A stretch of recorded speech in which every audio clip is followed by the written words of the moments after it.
in order to be a true believer, in order to be a child of God.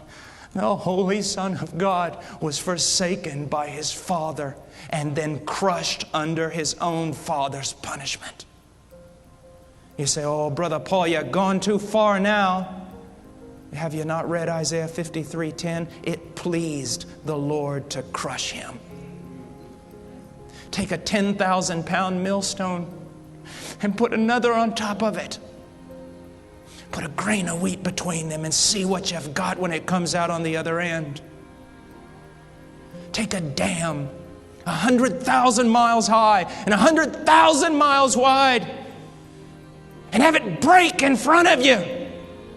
And as the torrent of water rolls down towards you to engulf you, to destroy you, all of a sudden the ground opens up and drinks it down, and not one drop splashes to your feet. And so Christ raised His hand up to heaven and took the wrath of God, that great cup, and drank it down. And when He cried out, "It is finished," He turned it over and not one drop came out. He drank the wrath of God and satisfied justice and appeased wrath, and therefore God can now be just and justify the sinner.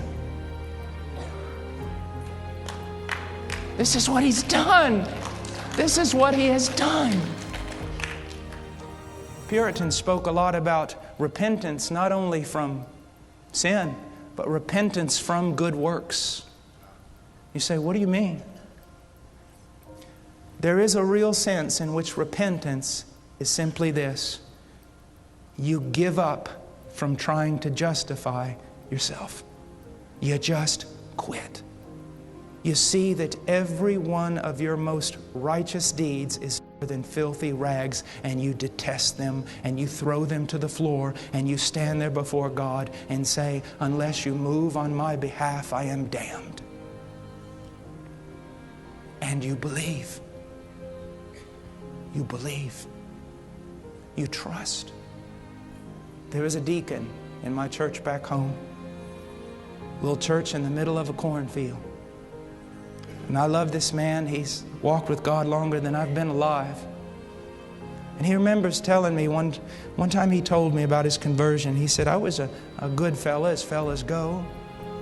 He said, but the preacher said something that morning and it stirred my heart, and I thought, what does it mean to believe? What does it mean to believe? He went up in his hayloft and he was just walking around. And he said he found himself finally with his toes hanging over the edge of the loft, just kind of standing there. He said, all of a sudden it just dawned on me. And this is what he said: Lord, I am going to trust, place my confidence exclusively, only in what your Son has done for me. And if that very thing, if what He has done for me is not strong enough to save me, then I will go to hell, because I will not trust in another thing. Right now, if this preacher died, he would go to heaven. Not because I spent years in the jungles and the Andes Mountains of Peru. Not because of piety, devotion, or Bible study. Not because of denominational affiliation, baptism, or participation in the Lord's Supper. If I died right now, I would go to heaven, because 2,000 years ago, the Son of God shed His blood for this wretched man. And that is my hope. And I expect that that scarlet thread is strong enough to hold me when I swing out into eternity upon it. Please visit our website at heartcrymissionary.com. There you will find information about the ministry, our purpose, beliefs and methodologies, and extensive information about the missionaries we are privileged to serve.